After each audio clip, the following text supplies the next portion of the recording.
ओम श्री साईनाथाय नमः। प्रिय साईं भक्तों, आज मैं आपके समक्ष श्री साईं सचरित्र अध्याय 21 और 22 का पाठ करने जा रही हूँ। जो भी साईं भक्त पूरी श्रद्धा भाव से इस अध्याय को सुनेगा, बाबा का आशीर्वाद उस पर हमेशा बना रहेगा। मैं अपने देवा साईनाथ से यही प्रार्थना करती हूँ कि बाबा कृपा दृष्टि बनाए रखना, श्रद्धा की लाज रखना। जाने अनजाने में अगर कोई भूल चूक हो जाए तो क्षमा करना देवा। अध्याय 21 और 22। गुरु कृपा हो तो ईश्वर कृपा भी होती है। जिस प्रकार एक दयालु माता बालक के उपचार के लिए कड़वी औषधि का बलपूर्वक प्रयोग करती है, उसी प्रकार श्री साईं बाबा भी अपने भक्तों के लिए कल्याण के उपदेश दिया करते थे। वे अपनी पद्धति गुप्त न रखकर पूर्ण स्पष्टता को ही अधिक महत्व देते थे। इसी कारण जिन भक्तों ने उनके उपदेशों का पूर्णतः पालन किया, वे अपने ध्येय की प्राप्ति में सफल हुए। श्री साईं बाबा जैसे सद्गुरु ही ज्ञान चक्षुओं को खोलकर आत्मा की दिव्यता का अनुभव देने में समर्थ हैं। विषय वासनाओं से आसक्ति नष्ट कर वे भक्तों की इच्छाओं को पूर्ण कर देते हैं, जिसके फलस्वरूप ही ज्ञान और वैराग्य प्राप्त होकर ज्ञान ही उत्तरोत्तर उन्नति होती रहती है। यह सब केवल उसी समय संभव है जब हमें सद्गुरु का सानिध्य प्राप्त हो तथा सेवा के पश्चात हम उनके प्रेम को प्राप्त कर सकें। तभी भगवान भी, जो भक्त काम कल्पतरु है, हमारी सहायता के लिए आ जाते हैं। वे हमें कष्टों और दुखों से मुक्त कर सुखी बना देते हैं। यह सब प्रगति केवल सद्गुरु की कृपा से ही संभव है, जो कि स्वयं ईश्वर के प्रतीक है।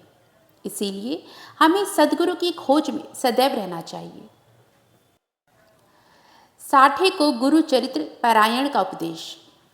बंबई के एक व्यापारी श्री साठे को एक बार व्यापार में अधिक हानि हुई। वे अत्यंत निराश हो गए और अशांत होने के कारण घर छोड़कर किसी एकांत स्थान में वास करने का विचार करने लगे।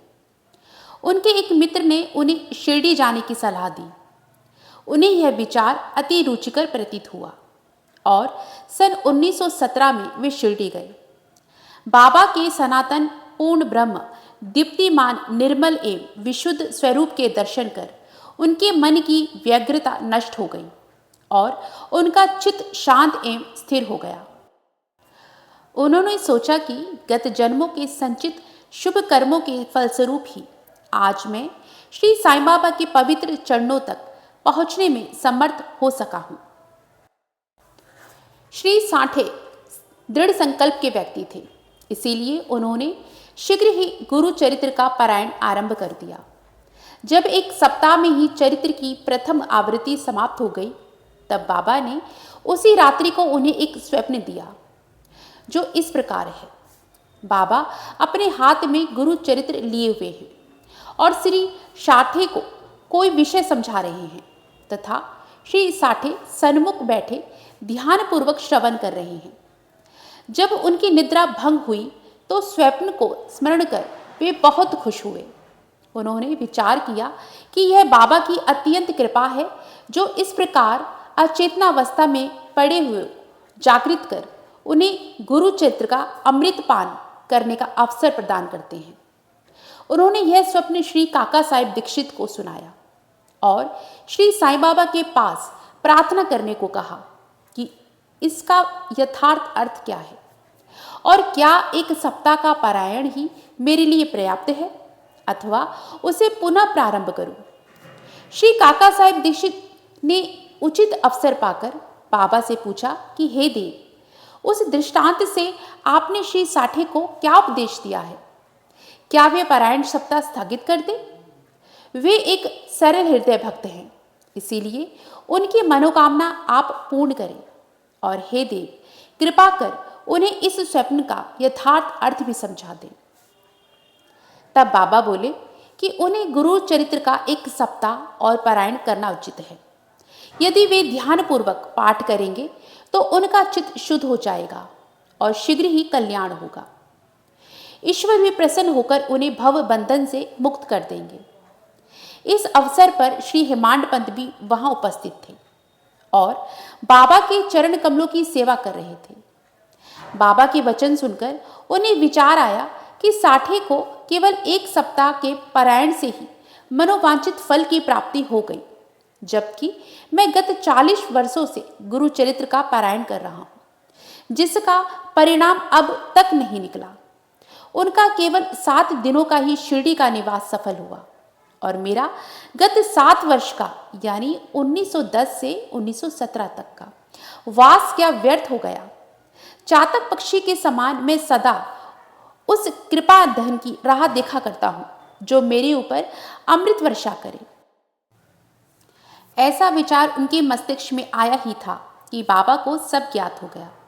हेमांत पंत का ऐसा विचार जानकर बाबा ने तुरंत ही आज्ञा दी कि श्यामा के यहाँ जाओ और कुछ समय उनसे वार्तालाप कर 15 दक्षिणा ले आओ। बाबा को दया आ गई थी, इसी कारण उन्होंने ऐसी आज्ञा दी। उनकी अवज्ञा करने का साहस भी किसे था। श्री हेमांत पंत शीघ्र श्यामा के घर पहुंचे। इस समय श्यामा स्नान कर धोती पहन रहे थे। उन्होंने बाहर आकर हेमांत पंत से पूछा कि आप यहाँ कैसे? जान पड़ता है कि आप मस्जिद से ही आ रहे हैं तथा आप ऐसे व्यथित और उदास क्यों हैं? आप अकेले ही क्यों आए हैं? आइए बैठिए और थोड़ा विश्राम तो कीजिए, जब तक मैं पूजा आदि से निवृत्त हो जाऊं। तब तक आप कृपा कर पान आदि लें। इसके पश्चात ही हम और आप सुखपूर्वक वार्तालाप करें। ऐसा कहकर वे भीतर चले गए। दलान में बैठे बैठे हेमांत पंत की दृष्टि अचानक खिड़की पर रखी नाथ भागवत पर पड़ी। नाथ भागवत श्री एकनाथ द्वारा महाभागवत के 11वें स्कंद पर मराठी भाषा में की हुई एक टीका है। श्री साईं बाबा की आज्ञा अनुसार श्री बापू साहिब जो और श्री काका साहिब दीक्षित शिरडी में नित्य भगवत गीता का मराठी टीका सहित, जिसका नाम भावार्थ दीपिका या ज्ञानेश्वरी है, कृष्ण और भक्त अर्जुन संवाद, नाथ भागवत यानी श्री कृष्ण उद्धव संवाद और एकनाथ का महान ग्रंथ भावार्थ रामायण का पठन किया करते थे।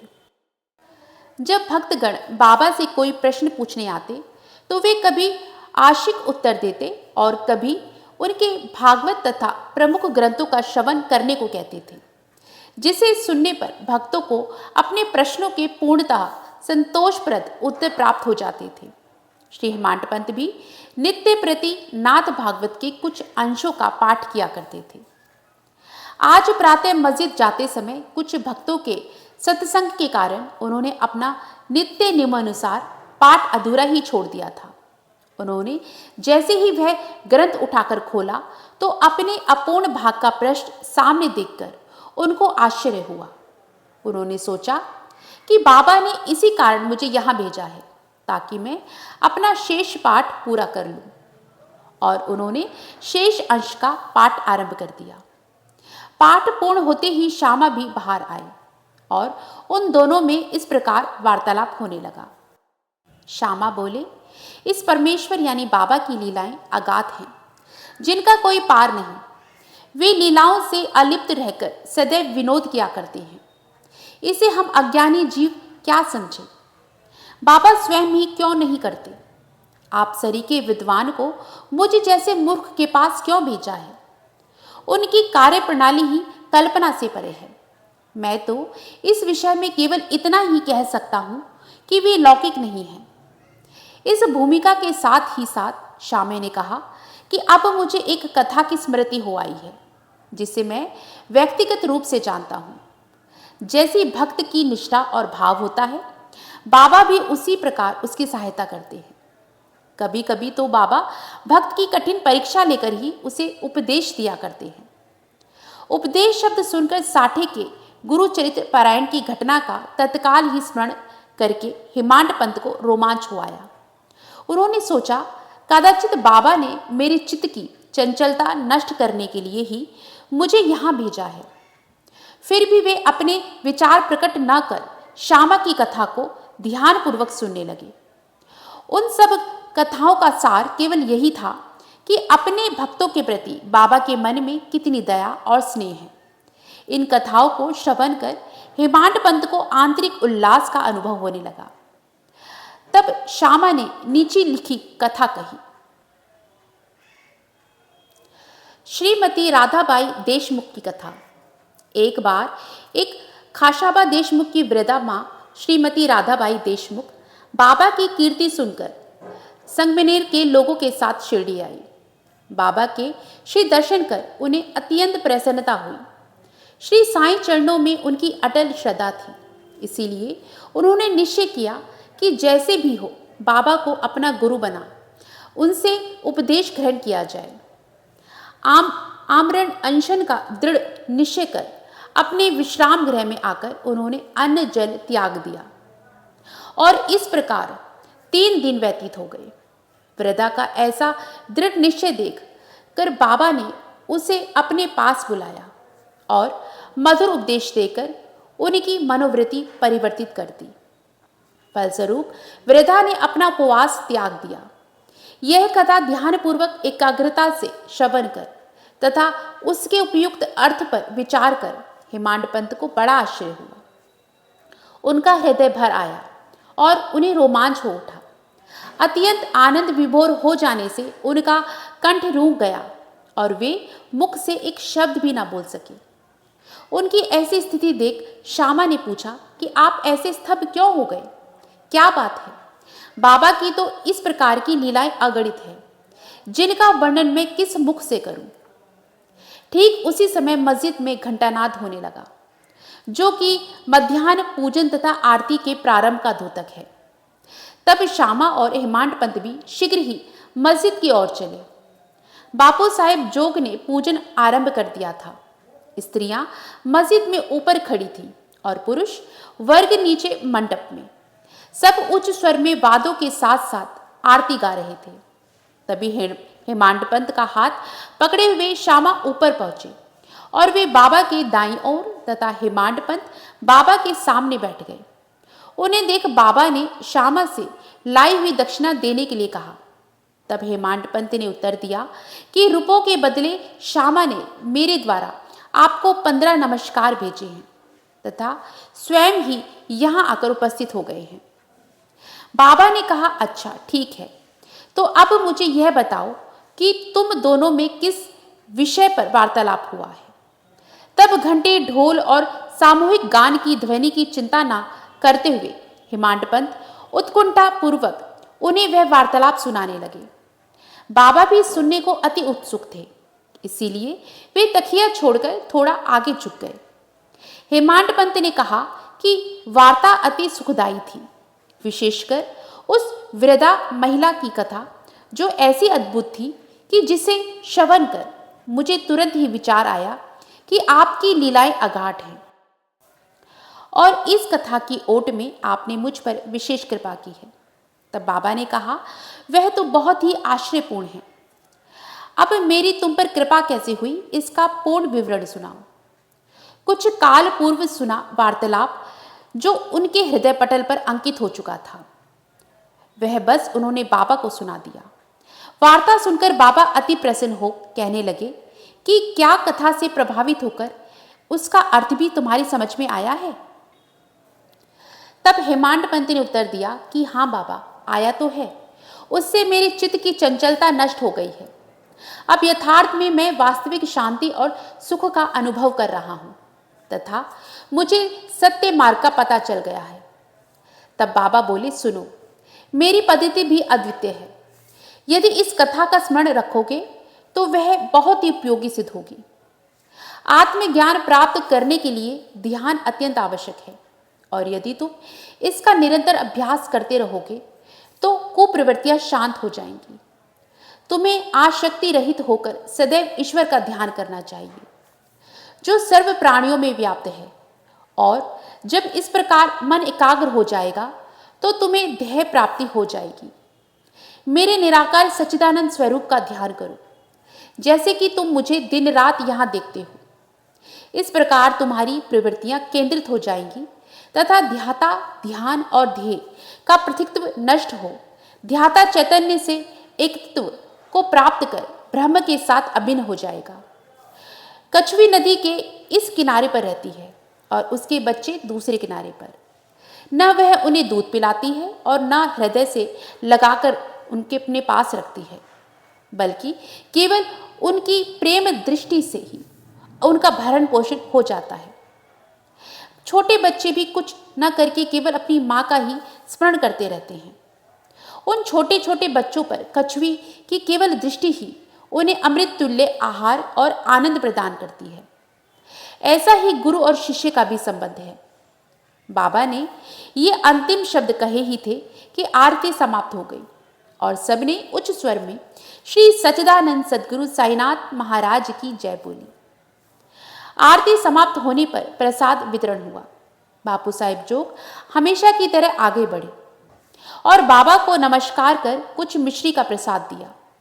यह मिश्री हेमांड पंत को देकर वे बोले कि यदि तुम इस कथा को अच्छी तरह से सदैव स्मरण रखोगे तो तुम्हारी भी स्थिति इस मिश्री के समान मधुर होकर समस्त इच्छाएं पूर्ण हो जाएंगी और तुम सुखी हो जाओगे।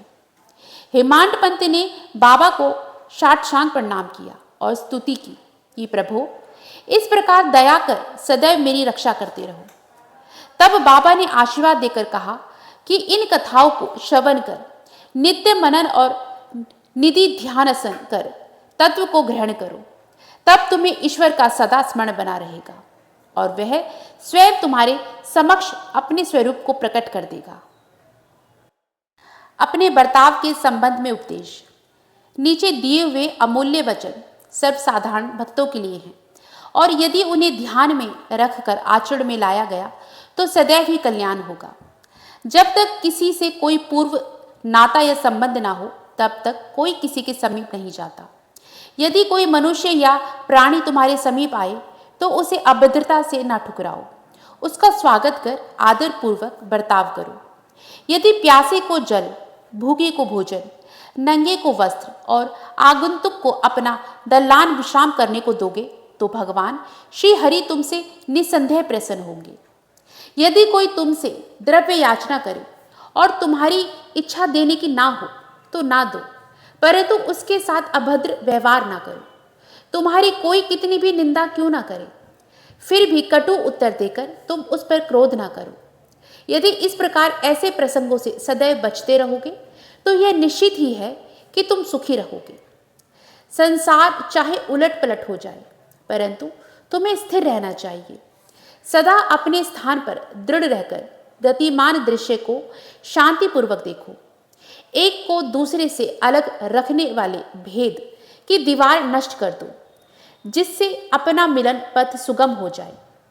द्वैत भाव यानी मैं और तू की भेद वृत्ति है जो शिष्य को अपने गुरु से अलग करती है। इसीलिए जब तक इसका नाश न हो जाए तब तक अभिन्नता प्राप्त करना संभव नहीं है। अल्लाह मालिक यानी ईश्वर ही सर्वशक्तिमान है और इसके सिवा अन्य कोई संरक्षण करता नहीं है। उनकी कार्य प्रणाली अलौकिक, अनमोल और कल्पना से परे है। उनकी इच्छा से ही सब कार्य होते हैं। वे ही मार्ग प्रदर्शन कर सभी इच्छाएं पूर्ण करते हैं। ऋणानुबंधन के कारण ही हमारा संगम होता है। इसीलिए हमें परस्पर प्रेम कर एक दूसरे की सेवा कर सदैव संतुष्ट रहना चाहिए। जिसने अपने जीवन का ध्येय पा लिया है वही धन्य और सुखी है। निंदा संबंधी उपदेश। उपदेश देने के लिए किसी विशेष समय या स्थान की प्रतीक्षा न कर बाबा यथा योग्य समय पर ही स्वतंत्रता पूर्वक उपदेश दिया करते थे। एक बार एक भक्त ने बाबा की अनुपस्थिति में दूसरे लोगों के सम्मुख किसी को अपशब्द कहे। गुणों की उपेक्षा कर उसने अपने भाई के दोषारोपण में इतने कटु वाक्यों का प्रयोग किया कि सुनने वालों को भी उसके प्रति घृणा होने लगी। बहुधा देखने में आता है कि लोग व्यर्थ ही दूसरों की निंदा कर झगड़ा और बुराइयां उत्पन्न करते हैं। संत तो निंदा को दूसरी ही दृष्टि से देखा करते हैं। उनका कथन है कि शुद्धि के लिए अनेक विधियों में मिट्टी, जल और साबुन पर्याप्त है, परंतु निंदा करने वालों की उपयोगिता भिन्न ही होती है। वे दूसरों के दोषों को केवल अपनी जीवा से ही दूर करते हैं और इस प्रकार वे दूसरों की निंदा कर उनका उपकार ही किया करते हैं। जिसके लिए वे धन्यवाद के पात्र हैं। निंदक को उचित मार्ग पर लाने के लिए साईं बाबा की पद्धति सर्वथा ही भिन्न थी। वे तो सर्वज्ञ थे ही, इसीलिए उस निंदक के कार्य को भी वे समझ गए। मध्याह्न काल में जब लैंडी के समीप उनसे भेंट हुई, तब उन्होंने विष्ठा खाते हुए एक सूअर की ओर उंगली उठाकर उससे कहा कि देखो, वह कितने प्रेम पूर्वक विष्ठा खा रहा है।